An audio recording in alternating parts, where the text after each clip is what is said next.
The morning fog sat thick over Hartwell Harbour like a damp grey blanket that refused to lift. Fishermen hauled their catch across the wooden planks, while merchants shouted prices over each other, their voices tangling together in the cold, salt air. Carts rattled past with barrels of imported spice, and somewhere near the far end of the dock, a ship's bell rang twice, signaling the arrival of cargo from the continent. Clara Ashford moved through all of it the way she had learned to move through the world, carefully, quietly, and with her fingers lightly brushing the rope railing that lined the dock's edge. She was 28 years old, slender, with dark hair pinned loosely beneath a plain cotton bonnet. Her dress was simple grey wool, mended twice at the hem, and her boots were scuffed from years of walking the same stretch of harbour cobblestones.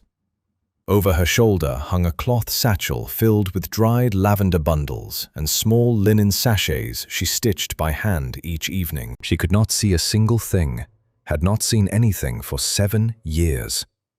But she could hear everything. The gulls overhead, fighting over scraps of herring. The creak of the old dock planks beneath a heavy man's boots 3 paces to her left.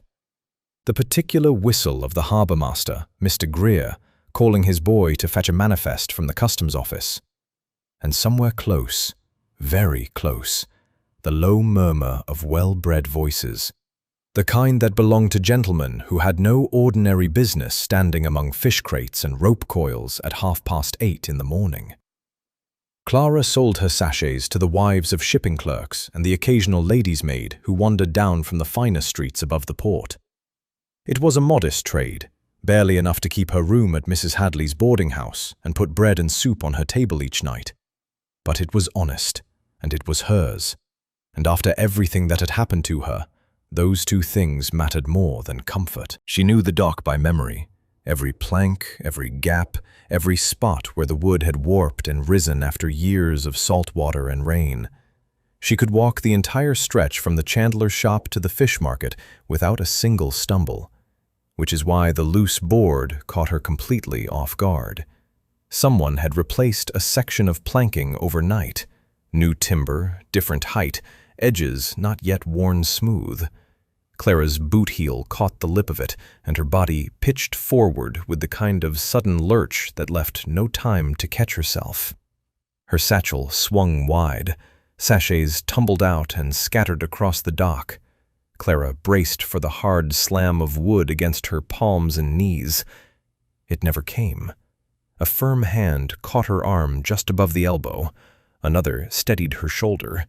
The grip was strong but measured, the kind of hold that came from someone who understood exactly how much force was needed, and nothing more.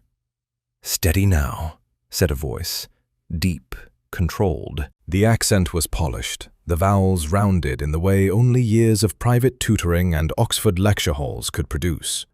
Clara found her footing and straightened up, her cheeks flushed warm despite the cold morning air. "Thank you, sir. I did not expect the boards to be different this morning." The man had not released her arm. That was the first thing she noticed. His fingers remained where they were, firm and still, as if he had forgotten them there. Around them, the usual noise of the harbour continued, the shouts, the wheels, the gulls. But something had changed in the small circle of space where the 2 of them stood. The man had gone very quiet. Too quiet. Clara tilted her head slightly. She had learned long ago that silence told her more about a person than their words ever could. And this particular silence was strange. It carried weight. It carried shock. "Sir," she said again, "are you quite well?" She heard him draw a breath, sharp, almost like a man who had just been struck. Around them, a few dock workers had stopped to watch. A merchant paused mid-sentence. Even old Mr. Greer, who never paid attention to anything that was not written on a cargo manifest, turned his head. Because the man holding Clara's arm was no ordinary gentleman. He was Anthony Hale, the Duke of Ashworth, and he was staring at the blind woman's face as though he had just seen a ghost walk out of the sea. Anthony was 35, tall, broad-shouldered, with a jaw that looked like it had been cut from the same stone as the columns of his family estate. He wore a dark navy coat, well-tailored, with polished brass buttons, and his boots were the expensive kind, the sort that had never touched fish guts or dock water until today. He had come to the harbor on a matter of shipping records, tracing a particular cargo route connected to a cold case that had consumed the last 7 years of his life. He had not expected to find what he was looking for standing right in front of him, because he knew this face. He had studied a sketch of it dozens of times in a file that sat in the bottom drawer of his study desk, a file labeled Thornfield Road Incident, 1836. A carriage accident on a stormy autumn night. Fire, wreckage, and a young apprentice maid, aged 21, presumed finished along with everyone else at the scene. The sketch had been drawn from a household registry. The girl in the drawing had been Clara Ashford, and the woman standing before him, blind, alive, and clutching a half-empty satchel of lavender sachets, was unmistakably the same person. Anthony leaned close. His voice dropped to a single whispered word, barely louder than the harbor breeze. Survivor. The dock workers who heard it exchanged uneasy glances. A merchant's wife clutched her shawl tighter. Nobody moved. Nobody quite understood what the Duke of Ashworth meant, but every soul within earshot felt the gravity of it settle over the dock like the shadow of a passing cloud. Clara's lips parted, her sightless eyes widened, because that word, that single, terrible word, reached into a place inside her chest that she had kept locked for 7 long years.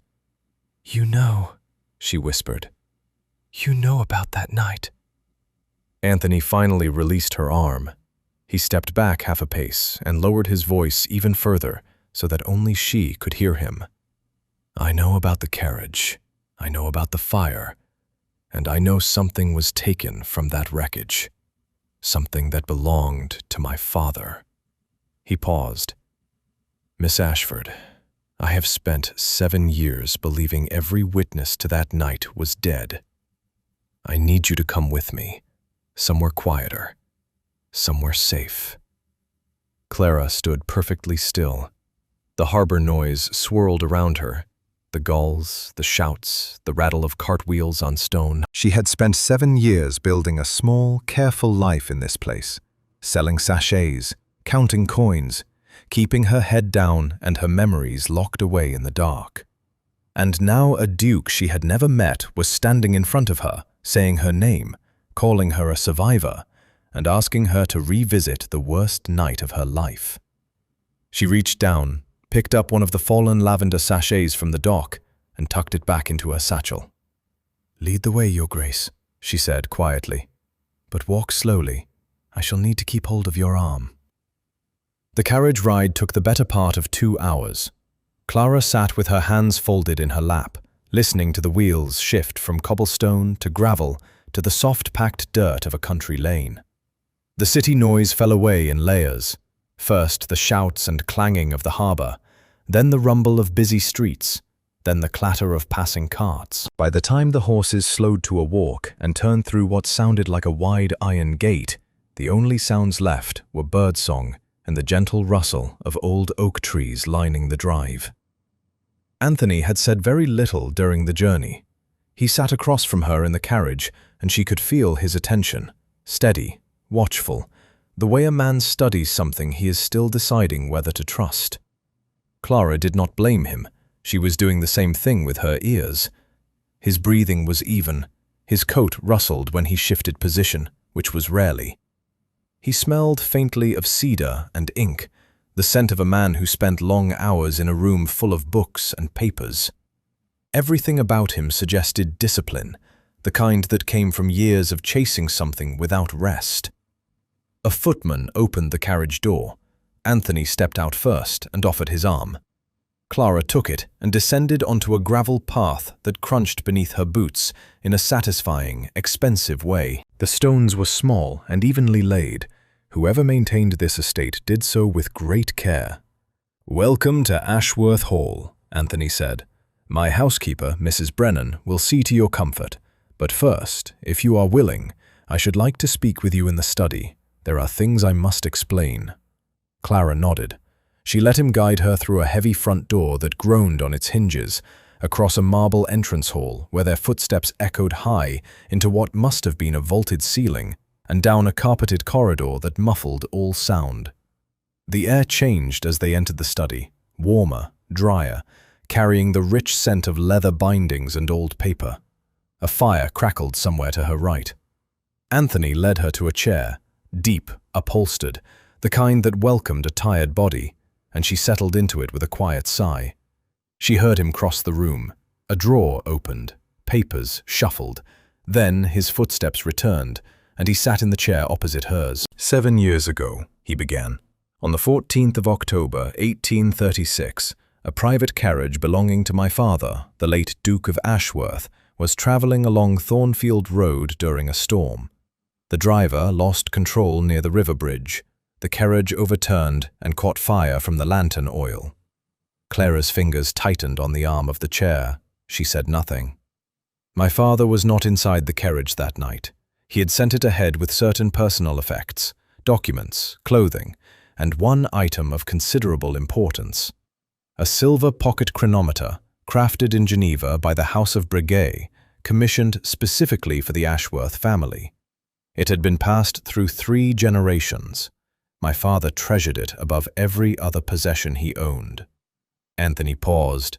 The fire popped and hissed. When the wreckage was examined the following morning, the chronometer was gone. The driver was found finished.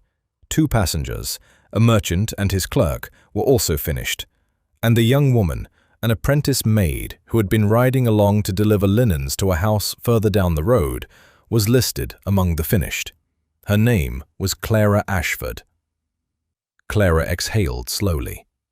"They assumed I had perished because they found my shawl in the wreckage. It had my initials embroidered on the corner. My employer's wife had stitched them herself as a gift for my birthday that same week." "You were 21, Anthony said. "I had turned 21 3 days before the accident." Clara's voice was steady, but her hands had gone very still in her lap. "I was thrown clear when the carriage struck the bridge wall. I landed in the ditch beside the road. The fire, I was close enough to it that the heat damaged my eyes beyond any surgeon's repair. I crawled away in the dark. A farmer's wife found me the next morning, half conscious in a field, and took me in. By the time I had recovered enough to speak, weeks had passed. The inquest was closed. Everyone believed I was gone. And I had no family, no employer, and no sight. So I let them go on believing it." The room was quiet for a long moment. The fire murmured. Outside, a wood pigeon called from somewhere in the gardens. "Miss Ashford," Anthony said, and his voice had changed. The careful, measured tone had softened into something closer to grief. "I have spent 7 years trying to trace that chronometer. It was the last thing my father owned before he died the following winter. His death was hastened by the loss. I am certain of it. The shame of having a family heirloom stolen, the failure of the magistrate to recover it, the whispers among society that perhaps the Ashworths had sold it to cover debts. It broke him." Clara turned her face toward the fire. The warmth touched her skin the way sunlight once had, before the world went dark. "I remember the sound," she said quietly. Anthony leaned forward. The leather of his chair creaked. "What sound?" "The chronometer. It had a chime, a double strike, very faint, almost musical, like 2 tiny silver bells ringing half a second apart. I heard it that night, after the crash, while I was lying in the ditch. Someone opened the carriage door. I could hear the hinges, and then I heard that chime. The chronometer must have been in a case, because the man opened something with a clasp before the chiming started. He spoke to himself, just a few words. His voice had an accent I had never heard before, something continental perhaps, French-sounding, but with a heavier quality to it." She paused. "And then he walked away. I heard his boots on the wet road, growing fainter. He took the chronometer, and he left me there beside a burning carriage." Anthony was silent for a long time. When he finally spoke, his words were careful and deliberate. "Miss Ashford, your ears remembered what no pair of eyes could have seen that night. If that double chime movement still exists somewhere in this country, would you recognize it again?" Clara's chin lifted. Her sightless eyes settled somewhere just past his left shoulder, and there was a quiet fierceness in her expression that had nothing to do with anger. "Your Grace, I have heard that sound in my dreams every single night for 7 years. I would know it anywhere." They set out the following afternoon in a modest 2-horse brougham, the kind that would draw little attention on the roads between towns. Anthony had exchanged his fine navy coat for something plainer, dark brown wool, less conspicuous, though his posture and bearing still marked him as a man of consequence to anyone paying close enough attention. Clara wore a fresh dress that Mrs. Brennan had provided from the household stores. It was a simple thing, dark green cotton with a high collar and neat cuffs, but it fit well and smelled of clean linen and lavender water. Clara had smiled at the lavender. It felt like a small kindness from the universe. The town of Chelworth sat 12 miles east of Ashworth Hall, nestled in a shallow valley where a river met an old Roman road. It was known throughout the southern counties for one thing: its clockmakers. 3 generations of master horologists had set up workshops along a narrow cobblestone lane called Brewer's Passage, and the street had earned itself a reputation that reached as far as London and beyond. If a gentleman wanted a timepiece of true quality, he sent word to Chelworth. Anthony helped Clara down from the brougham at the top of the lane. The afternoon was cool and overcast, with a thin drizzle that clung to everything, without quite becoming rain. Clara pulled her shawl tighter around her shoulders and tilted her head, listening. The street was alive with sound. From every doorway and open window came the delicate, layered music of clocks, ticking, chiming, whirring, clicking. Pendulums swung behind glass cases, cuckoo mechanisms chirped on the quarter hour. Mantel clocks struck with deep brass voices, while carriage clocks answered in bright silver tones. The whole lane hummed with the heartbeat of 100 different timepieces, each one slightly out of step with the others, creating a strange and wonderful chorus that seemed to breathe on its own. Clara stood perfectly still at the top of the street, her lips slightly parted, absorbing it all. "There are 6 workshops on this lane," Anthony said, standing close enough that she could hear him beneath the chiming. "I propose we walk slowly past each one. Take whatever time you need." Clara nodded and placed her hand on his arm. They began to walk. The first shop belonged to a man named Hooper, according to the sign Anthony read aloud for her benefit. The door was propped open, and from inside came the steady ticking of long case clocks. Grandfather clocks, the deep and ponderous kind that stood in hallways and counted the hours with a solemn authority. Clara listened for several seconds, then shook her head. "These are English movements, heavy escapements. The sound I remember was lighter, more delicate."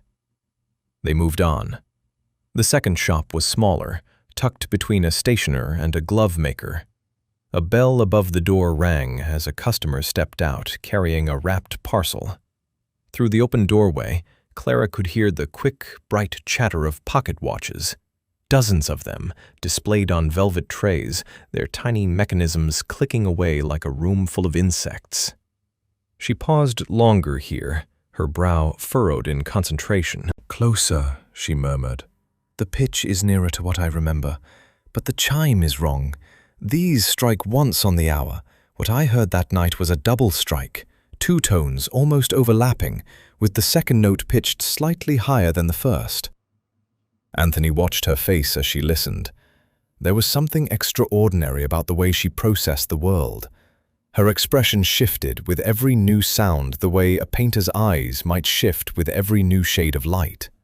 She was reading the air itself, translating vibrations into meaning with a precision that no sighted person could match. They passed the third shop, and Clara stopped. Her fingers tightened on Anthony's arm. Her whole body went rigid, the way a hunting dog freezes when it catches a scent on the wind. She turned her head toward the shop's open window, and for a long moment she did not move or speak. From inside the workshop came a sound, faint, musical, almost hidden beneath the ticking of the other clocks on display. A chime. 2 silver notes struck in quick succession, the second pitched just above the first, ringing out and then fading like the last echo of a chapel bell across water. Clara's breath caught. "That," she whispered. "That is the sound." Anthony looked at the shop front. The sign read, "Hargraves & Son, Fine Horological Instruments, established 1794. The window displayed an arrangement of pocket watches, desk clocks, and a single ornate barometer. Inside, an elderly man with wire spectacles and a leather apron sat hunched over a workbench, peering through a jeweler's loupe at something very small. Anthony guided Clara through the door.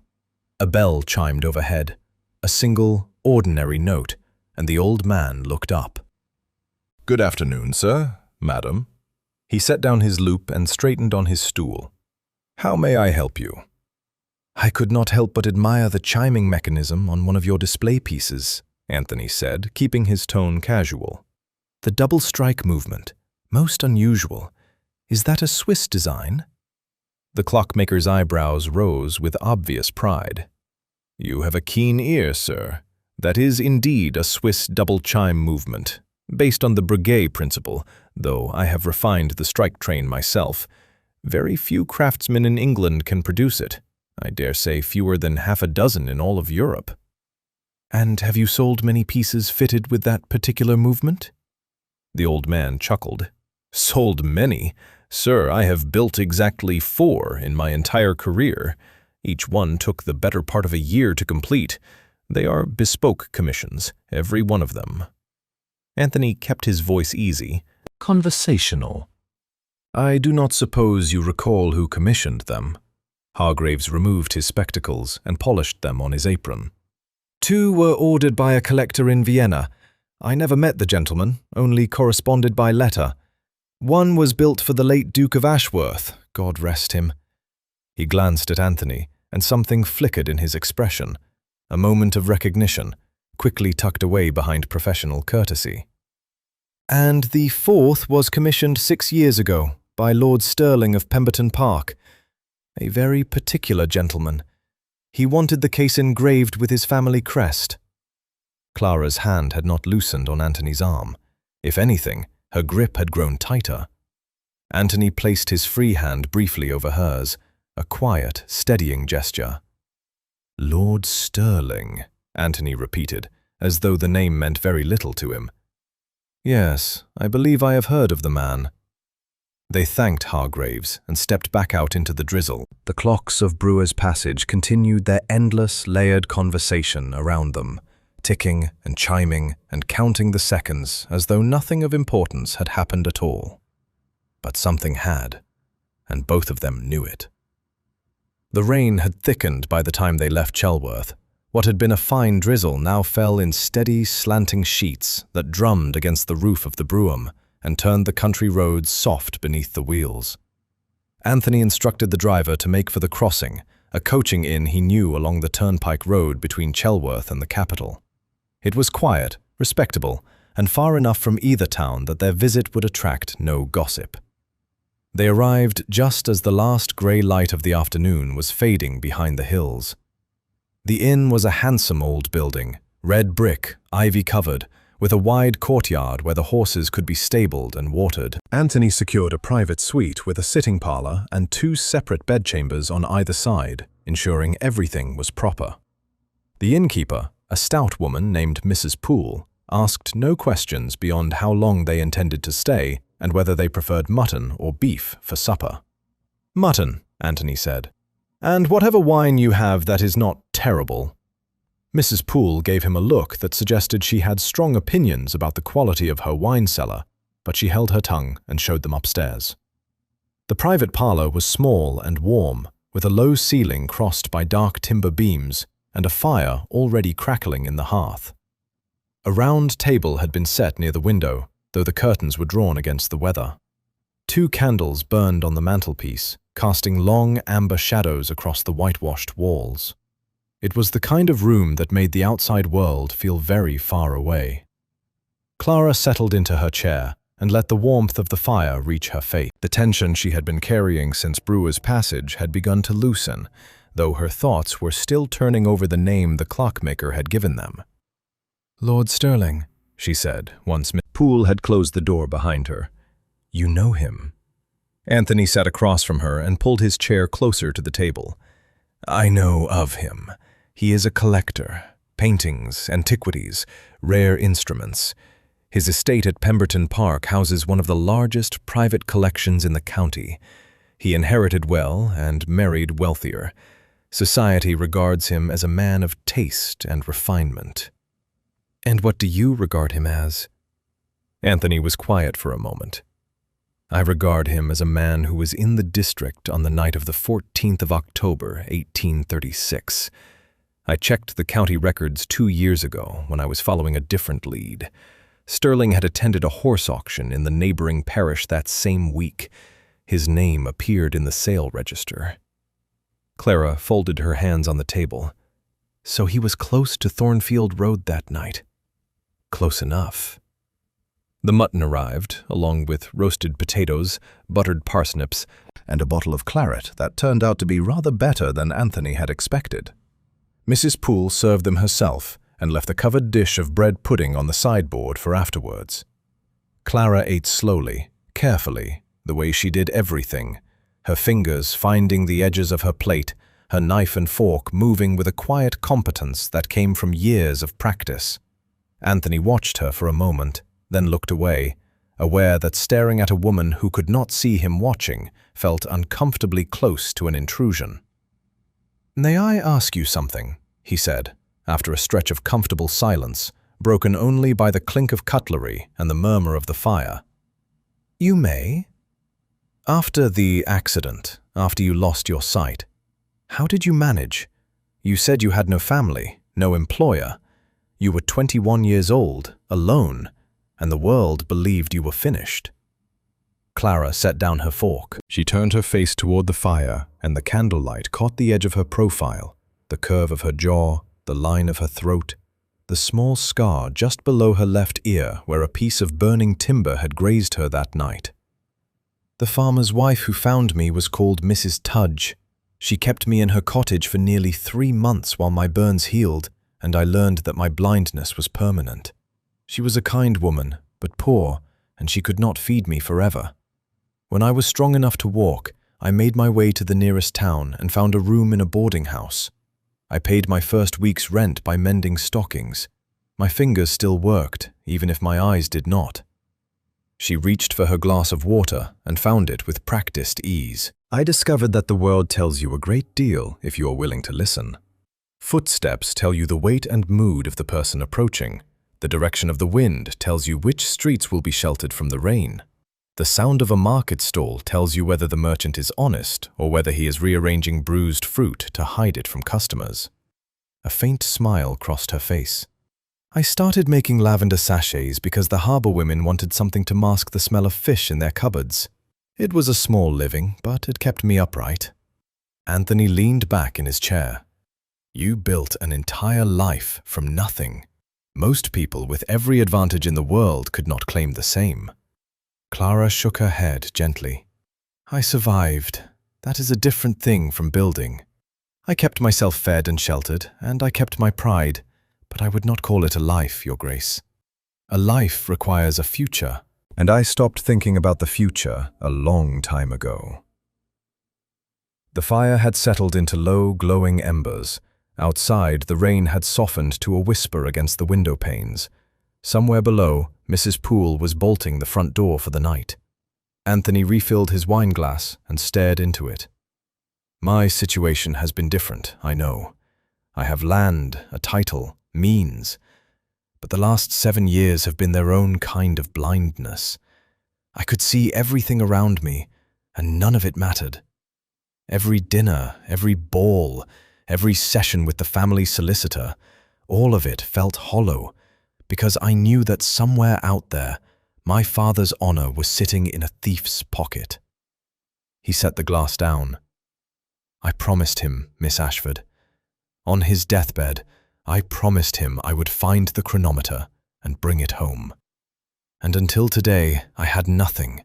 No witness, no evidence, only a cold trail and a 7-year-old file full of dead ends.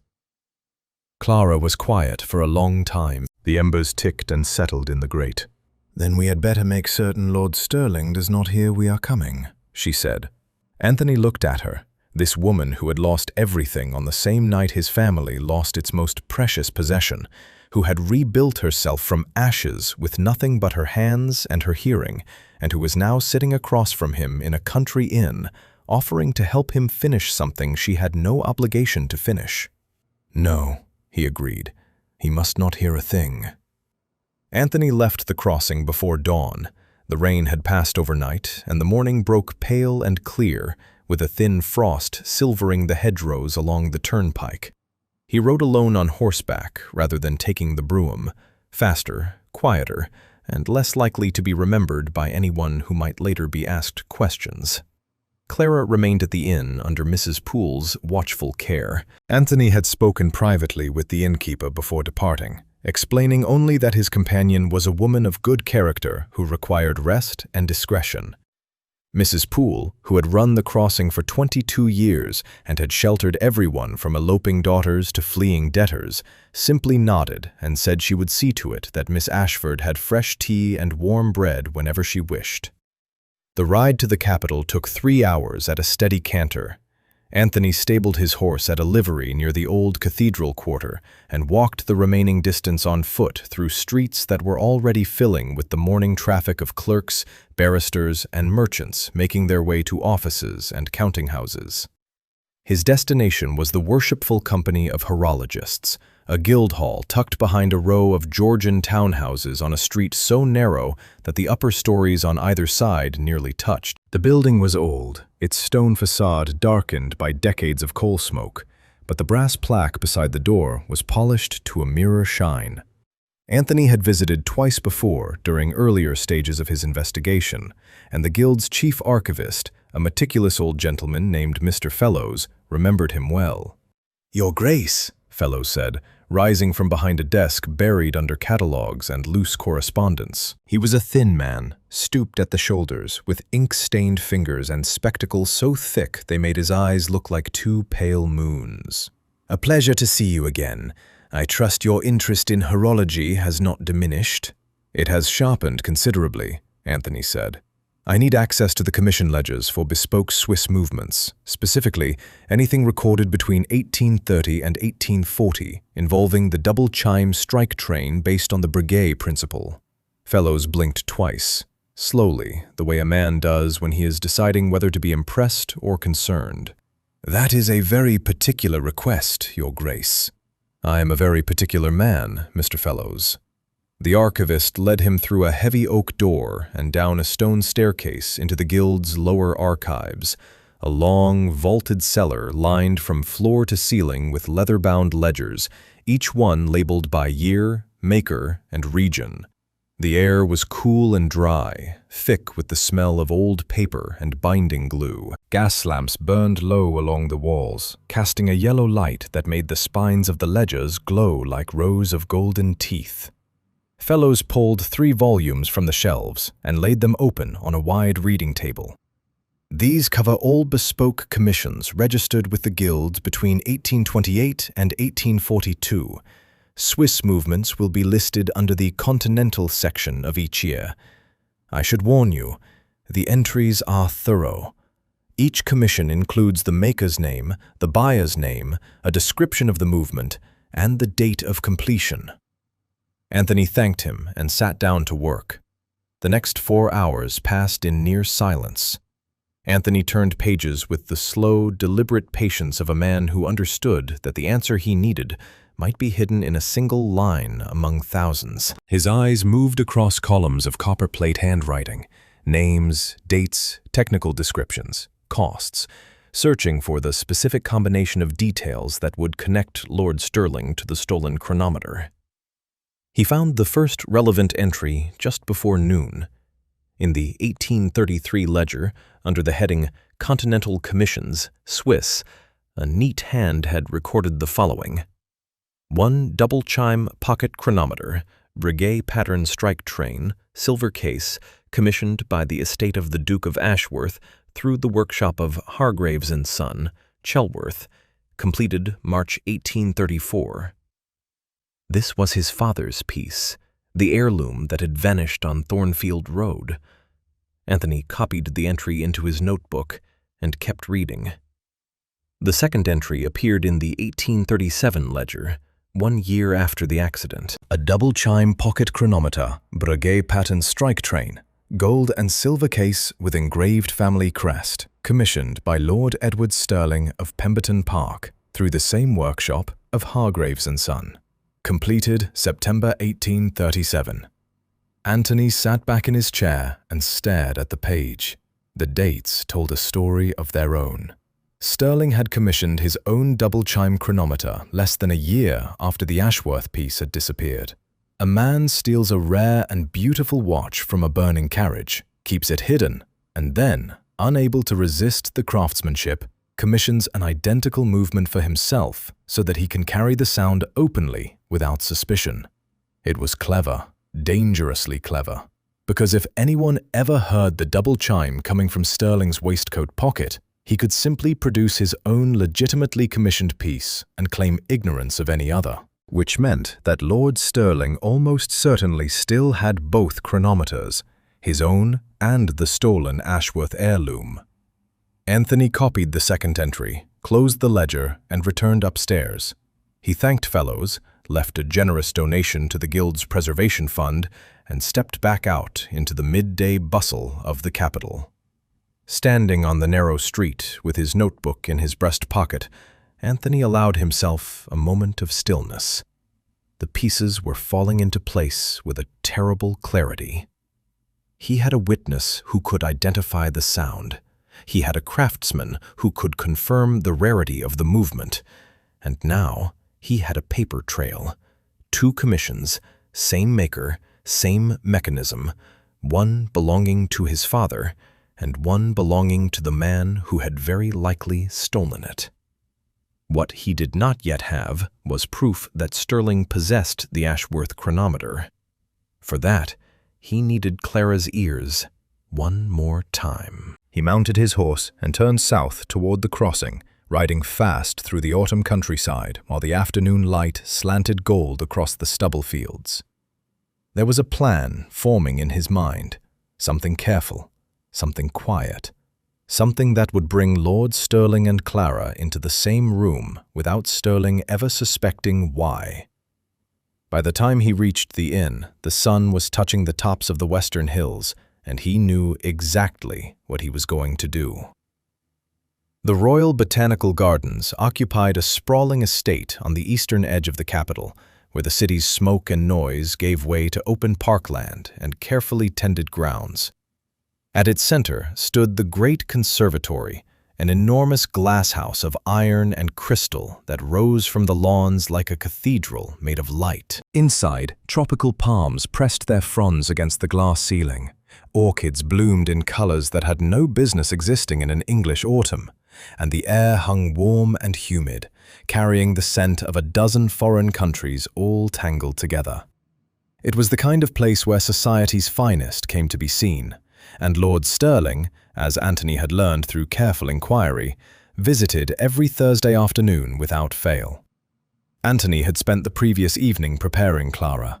They sat together in the parlour of his London townhouse, a narrow but elegant residence on a quiet square, while he explained the plan in detail.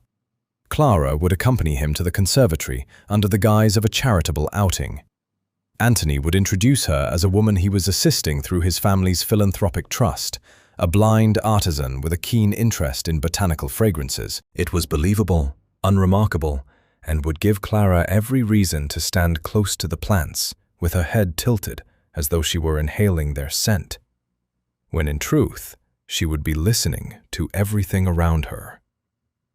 "Stirling carries a pocket watch on a chain attached to his waistcoat," Anthony told her. If it is the piece he commissioned from Hargraves, it will have the double chime movement. All you need to do is listen for it. And if it chimes while he is near us? Then we will know that the sound you heard on Thornfield Road matches the mechanism he carries. Combined with the guild records and Hargraves' testimony, it places Sterling at the center of everything. Clara had nodded slowly. And what if he carries your father's chronometer as well? Anthony had paused at that. One step at a time, Miss Ashford. Thursday arrived cool and bright. Anthony dressed carefully, a charcoal morning coat, dove-gray waistcoat, polished boots. He looked every inch the Duke at leisure, a man with nothing more pressing on his mind than an afternoon among the orchids. Clara wore a pale blue dress with a cream shawl, her dark hair pinned neatly beneath a modest bonnet. Mrs. Brennan had helped her dress that morning and had tucked a sprig of dried lavender into her sleeve for luck. They entered the great conservatory just after 2 o'clock. The glass walls magnified the autumn sunshine and turned the interior into something approaching summer. Clara felt the warmth settle over her skin the moment they stepped inside, and with it came a wave of fragrance so rich and layered that she nearly stopped walking. Jasmine, frangipani, damp earth, green moss, the sharp sweetness of citrus blossoms, each scent arriving in its own current of warm air, weaving around the iron columns and trailing along the gravel paths. "The orchid gallery is ahead," Anthony said, guiding her along a path that wound between towering palms. "Sterling usually walks the fern corridor first, then crosses through here on his way to the rose terrace. We have perhaps 20 minutes. They positioned themselves beside a display of potted gardenias near the central fountain. Anthony kept his posture relaxed, his conversation light, pointing out various plants to Clara and describing their shapes and colors as though this were nothing more than a pleasant afternoon excursion. Clara played her part with the ease of someone accustomed to navigating a world that could not see her back. She leaned toward the gardenias, breathing in their heavy perfume, asking Anthony quiet questions about the blossoms, smiling in all the right places. And the whole time, she was listening. The conservatory was full of small sounds, footsteps on gravel, the drip of water from an irrigation pipe, murmured conversations between visitors echoing off the glass walls.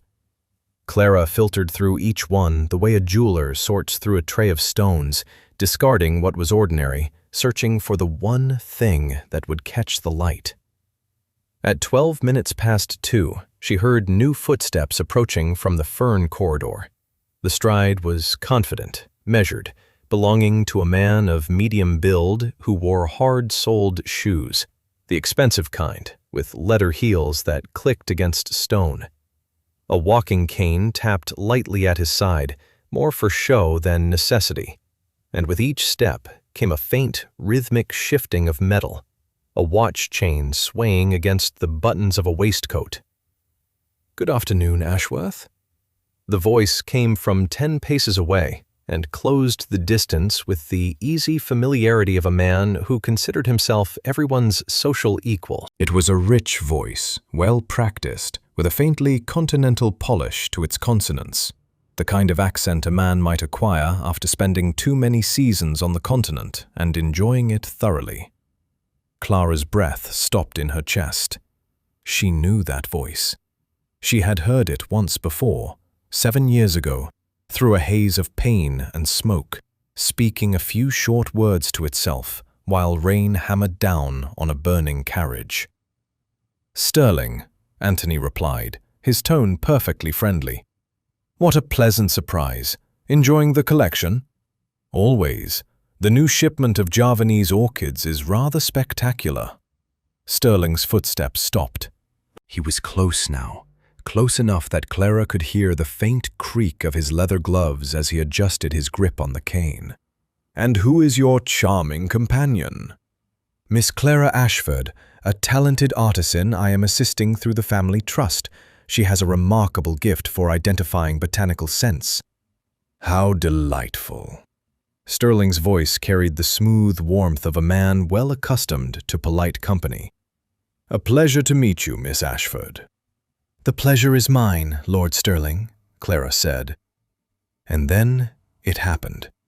As Sterling shifted his weight to offer a slight bow, something inside his waistcoat pocket stirred. A tiny mechanism, disturbed by the movement, released its stored energy in a brief, crystalline announcement.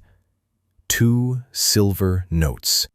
The second pitched just above the first, ringing out and fading in the warm, fragrant air of the conservatory, like a whisper meant only for her.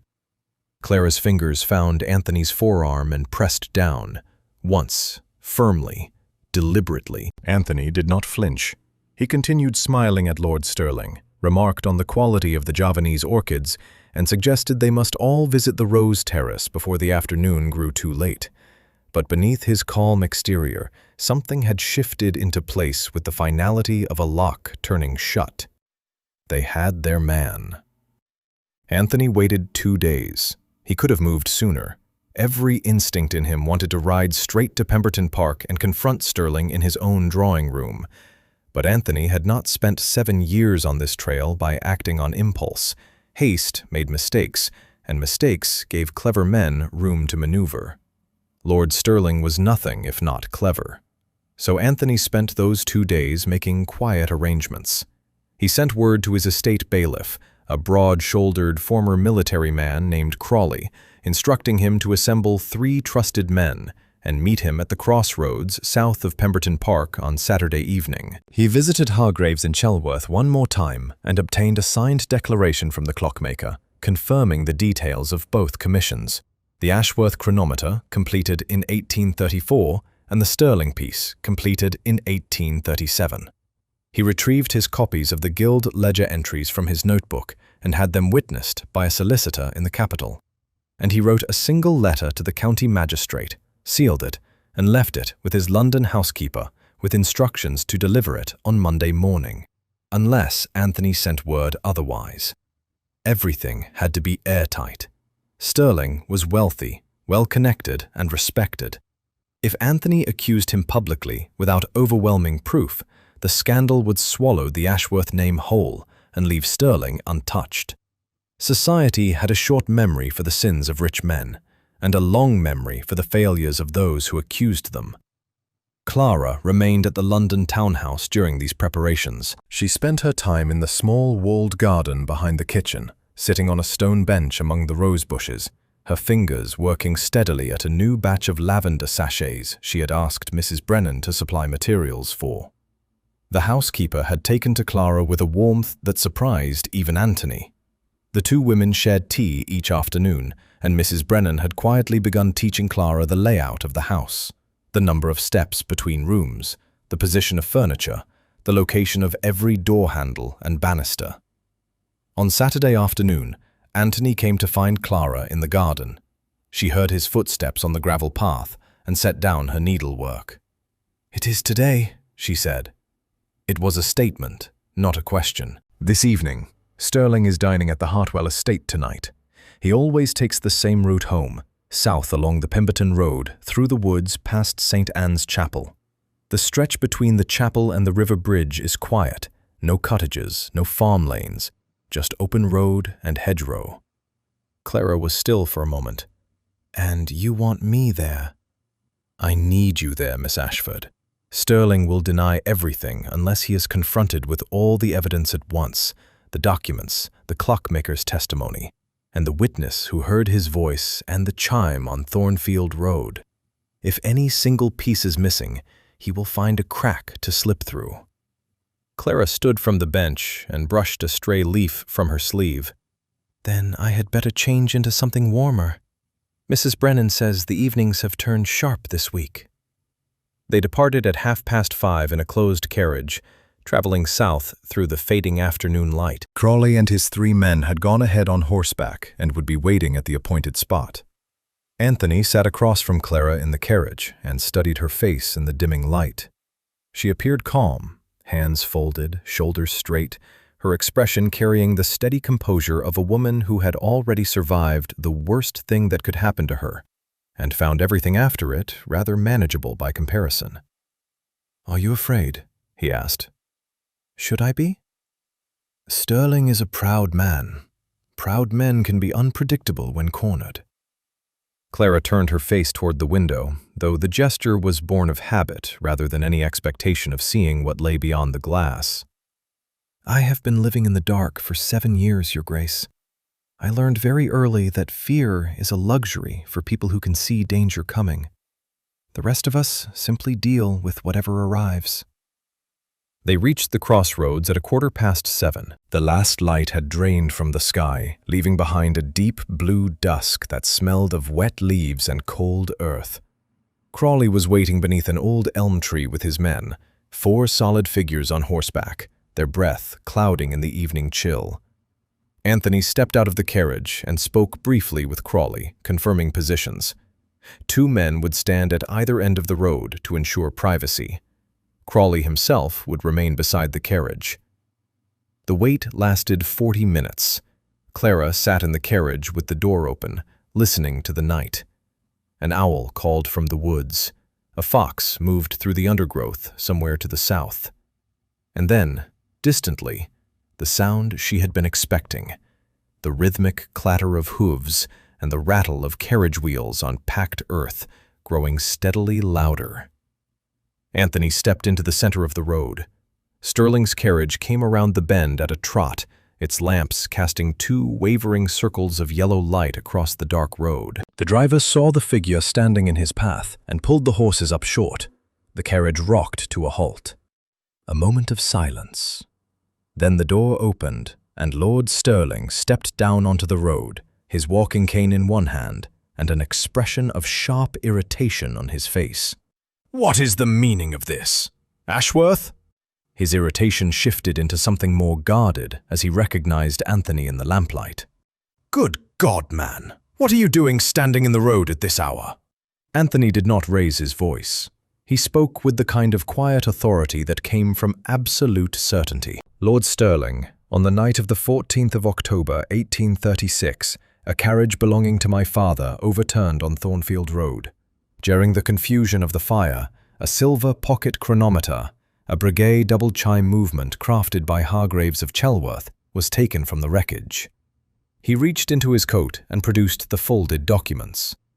I hold here the original commission record from the Guild archives, a signed declaration from Hargraves confirming the mechanism, and the testimony of a living witness who was present at the scene that night, and who heard both your voice and the chime of the stolen piece.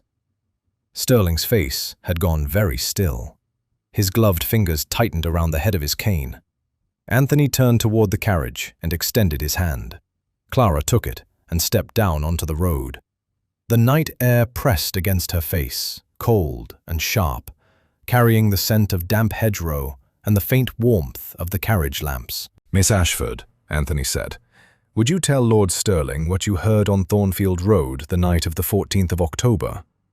Clara lifted her chin.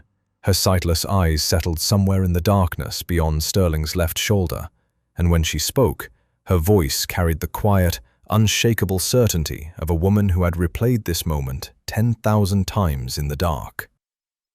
I heard you open the carriage door. I heard the clasp of a leather case. I heard the double chime, 2 notes, the second higher than the first. And I heard your voice, Lord Sterling. You said 3 words to yourself as you walked away. She paused. You said, beautiful, simply beautiful. The silence that followed was so complete that Clara could hear Sterling's breathing change. Nobody moved for a long time. The carriage lamps flickered in a passing gust of wind, and somewhere in the woods behind them, the owl called again.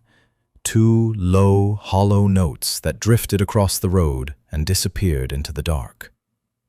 Sterling was the first to speak. His voice had lost its sharpness.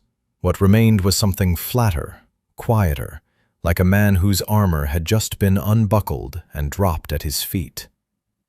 You cannot prove any of this in a court of law. A blind woman's memory of a voice she heard 7 years ago during a storm. No magistrate in England would accept it. Perhaps, Anthony said. Perhaps not. But I wonder how Lady Sterling would accept it. Or the members of your club in London. or the Royal Society of Antiquaries, where I believe you serve as vice-chairman." He let the words settle. "I am not interested in courts, Sterling. I am interested in what belongs to my family." Sterling stood very still on the dark road. Clara could hear the faint creak of his gloves tightening and loosening around the cane, a rhythmic, unconscious motion, the habit of a man whose thoughts were moving faster than he wished to reveal. "What exactly do you want, Ashworth?" "I want the chronometer, my father's chronometer, the one you took from his carriage on Thornfield Road. I want it returned, quietly, with no public spectacle and no involvement of the magistrate. You will invite me to Pemberton Park tomorrow afternoon, under whatever social pretext you choose. You will hand over the piece in private, and once it is back in my possession, this matter ends between us." "And the documents? The cockmaker's statement?" "They stay with me. Insurance, if you like. But they remain sealed and unseen for as long as the chronometer sits where it belongs, in my family's keeping." Another silence stretched between them. Clara stood beside the carriage, her shawl pulled tight against the cold, listening to the negotiation unfold with the same careful attention she gave to everything. She could hear the precise moment when Sterling's resistance broke, a long, slow exhale through his nose, the slight drop of his shoulders, the tap of his cane against the road surface as he shifted his weight from one foot to the other. "Tomorrow," Sterling said, 4 o'clock. "Come through the east gate. I will tell my household that you are visiting to discuss a charitable subscription." He turned without another word, climbed back into his carriage, and rapped his cane twice against the roof. The driver clicked his tongue, the horses leaned into their harnesses, and the carriage rolled forward into the darkness. Anthony stood in the road until the sound of the wheels had faded completely. Then he turned to Clara. "It is done," he said. Clara's expression did not change. "It is not done until you are holding that watch in your hand, Your Grace." He almost smiled. "Quite right." The following afternoon was cold and overcast, with a low ceiling of grey cloud that pressed down over the countryside like the lid of a box. Anthony and Clara arrived at Pemberton Park at 10 minutes before 4.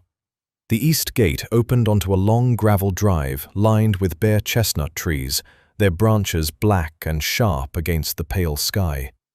The house itself was Georgian, symmetrical, handsome, built from honey-colored stone that must have looked magnificent in summer, but appeared somewhat grim under the November clouds. A footman met them at a side entrance and led them through a series of corridors without speaking. The house was quiet. Whatever story Sterling had told his staff, it had evidently included instructions to keep their distance. Clara walked with her hand on Anthony's arm, her boots clicking softly on polished marble floors. She could smell beeswax, dried flowers, and something else. The faint, particular scent of old oil paint and varnish that she recognized from the few grand houses she had entered as a servant years ago. The footman stopped at a pair of tall doors and knocked once. A voice from within said, "Enter." The room they stepped into was long and high-ceilinged, lit by a row of tall windows along one wall.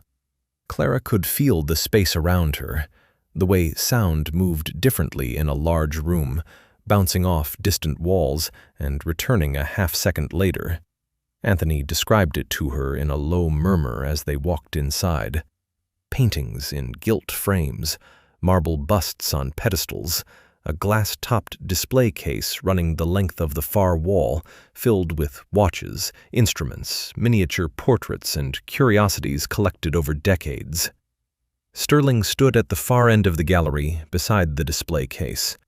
He wore a dark frock coat buttoned to the throat, and his hands were clasped behind his back. He looked older than he had in the conservatory, as though the intervening 2 days had drawn something out of him that he could not easily put back. "Ashworth." He nodded once. His gaze moved to Clara. "Miss Ashford?" Clara inclined her head but said nothing. Sterling turned to the display case and produced a small brass key from his waistcoat pocket. He unlocked the glass lid and raised it carefully.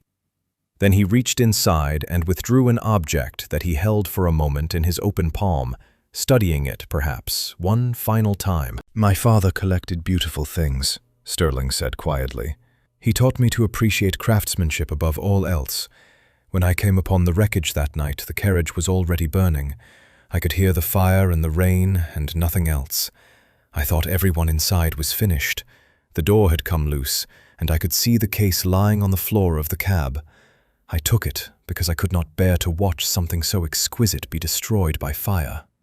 He paused. His voice had grown very thin. "I told myself it was a rescue, not a theft. I told myself that for 7 years. But a man knows the difference, even when he chooses to forget it." He held the chronometer out toward Anthony. It sat in his open palm, a silver pocket watch, beautifully made, its case worn smooth by years of handling. In the quiet of the gallery, Clara heard the faintest tremor in Sterling's hand as he let it go. Anthony took the chronometer. He held it gently, as though receiving something that might break if gripped too tightly. For a long moment he simply stood there, feeling the weight of it, the actual weight, the silver and steel and crystal, and the other weight, the invisible kind, the one measured in years and grief and promises made beside a dying man's bed. He pressed the winding crown. The mechanism stirred inside its silver case, and 2 clear notes rang out into the silence of the gallery. The first low and pure, the second pitched a shade higher, the pair of them hanging in the air like the last 2 notes of a hymn. Clara's breath caught. She had heard that sound 1,000 times in memory, muffled and distorted by rain and pain and fire. But here, in this quiet room, it rang true and clean for the first time. And something inside her that had been clenched tight for 7 long years, slowly, gently, released. Anthony closed his hand around the chronometer and slipped it into his breast pocket, where it settled against his chest with a faint, reassuring weight. "Thank you, Lord Sterling," he said. "This matter is concluded." He offered his arm to Clara. She took it, and they walked together out of the gallery, down the polished corridor, and through the side entrance into the cold afternoon air. Neither of them looked back. 6 days had passed since Clara stumbled on a loose board at Hartwell Harbour and fell into the arms of a duke who whispered a single word that changed everything. 6 days. And yet the woman who now stood at the cliffside promenade overlooking the sea bore so little resemblance to the one who had been selling lavender sachets on the docks that it might have been 6 years. The evening was mild for late autumn. A westerly breeze came in off the water, carrying the smell of salt and distant rain, and the sun hung low over the horizon, painting the clouds in shades of copper and rose. Below the promenade, the sea rolled against the chalk cliffs in long, unhurried swells that broke white against the rocks and then drew back with a sound like breathing. Clara stood at the iron railing with her hands resting lightly on the cold metal. The wind pressed her shawl against her shoulders and lifted the loose strands of hair that had escaped her bonnet. She turned her face toward the warmth of the setting sun, and though she could not see the colors spreading across the sky, she could feel them. The way the light changed temperature on her skin as the sun dropped lower, moving from warm gold to something softer and cooler. The way the breeze shifted direction as the land began to release the heat it had gathered during the day. Anthony stood beside her, close enough that their sleeves nearly touched. He had been quiet for several minutes, watching the sea with the expression of a man who had set down something enormously heavy and was still getting used to the lightness. The chronometer was back at Ashworth Hall. He had placed it himself in the glass case in his father's study, beside the old Duke's reading spectacles and the leather journal he had kept during his years in Parliament. Mrs. Brennan had polished the case until it gleamed, and when Anthony had pressed the winding crown one final time to hear the double chime ring out in the room where his father had once sat reading by firelight, he had stood alone for a long while afterwards, with his hand on the back of the empty chair. The letter to the magistrate had been collected from his London housekeeper and quietly destroyed. Anthony had kept his word. The documents and Hargrave's declaration remained sealed in his personal safe, insurance against any future trouble from Sterling.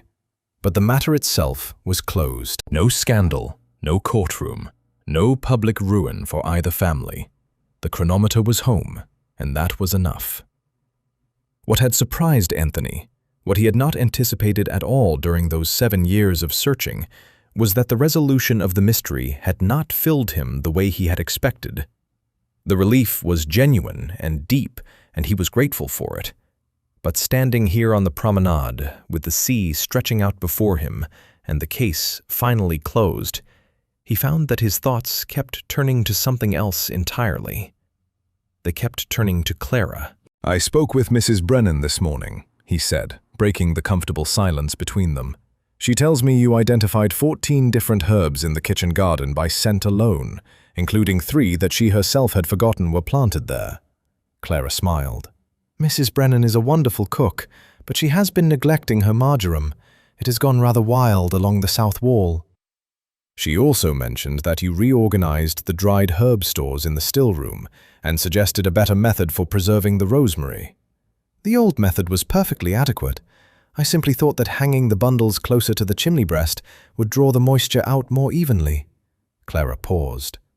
I hope I was not overstepping. It is her kitchen, after all. Anthony turned to face her. The sunset caught the edge of her profile, the straight line of her nose, the curve of her mouth, the small scar beneath her left ear that she had carried since the night everything changed. The wind stirred her hair, and she tucked it behind her ear with the absent, practiced gesture of someone whose hands were always busy. "Miss Ashford, I have a proposal for you, and I should like you to hear me out before you respond." Clara's eyebrows lifted slightly. I am listening, Your Grace. As you may have noticed, it is what I do best. Ashworth Hall has extensive grounds, nearly 40 acres of gardens, including a walled herb garden, a physic garden that has not been properly tended since my mother's time, and a series of glasshouses that currently grow nothing more interesting than geraniums. The estate also maintains a small still room and a drying barn that were once used to produce herbal remedies and scented goods for the household and the local village. He paused. The breeze shifted, carrying a gust of sea spray up from the cliffs below. "I am offering you the position of head curator of the estate's scent and herbal gardens. Full authority over the grounds, the glasshouses, the still room, and any staff you require. A private cottage on the estate, furnished to your specifications. A salary commensurate with the role. And the freedom to develop the gardens however you see fit." Clara's hands tightened on the railing. Her lips parted, but no words came. For a woman who had spent 7 years navigating the world through sound, it was a rare and telling silence. "You have spent 7 years surviving," Anthony continued. His voice was quieter now, meant only for her and the wind. "You told me at the inn that survival was a different thing from building.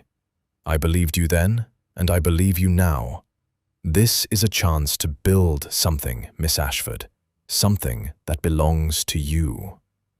Clara turned her face back toward the sea. The last edge of the sun was slipping below the horizon, and the light on her skin had gone from copper to rose to the soft violet of early dusk. The gulls had grown quiet. The waves below kept their steady rhythm against the cliffs, the one constant sound in a world that had shifted beneath her feet 6 times in less than a week. She thought about her room at Mrs. Hadley's boarding house, the narrow bed, the cracked window that let in the harbor draft, the small table where she sat each evening stitching lavender sachets by touch. It had been enough. She had told herself for 7 years that it was enough. But enough was a word that belonged to the old Clara, the one who had crawled out of a ditch, blind and burned and alone, and decided that staying alive was the only ambition she could afford. That Clara had been brave and strong, and she deserved every ounce of respect the world had failed to give her. But she was tired. And the woman standing on this promenade, with the sea wind in her hair and a duke's honest offer ringing in her ears, was ready to be something more than just alive. "I have one condition," Clara said. Anthony waited. "The marjoram along the south wall. I want it dug up and replanted properly before I begin. Mrs. Brennan will thank me later." Anthony looked at her. The ghost of a smile crossed his face, the first real, unguarded smile Clara had ever heard in his voice, because even smiles had a sound if you listened closely enough. A softening of the breath, a loosening of the jaw, a warmth that entered the tone like sunlight entering a room. "Consider it done, Miss Ashford." They stood together at the railing as the last light faded and the first stars appeared above the sea. The breeze carried the faint scent of salt and wild thyme from the cliffside grass, and somewhere far below, the waves continued their ancient, patient conversation with the shore. Clara breathed it in, all of it. The wind, the salt, the stone, the sound of the water, the steady presence of the man beside her. And for the first time in 7 years, the darkness behind her eyes did not feel like an ending. It felt like the beginning of something she had almost forgotten how to want.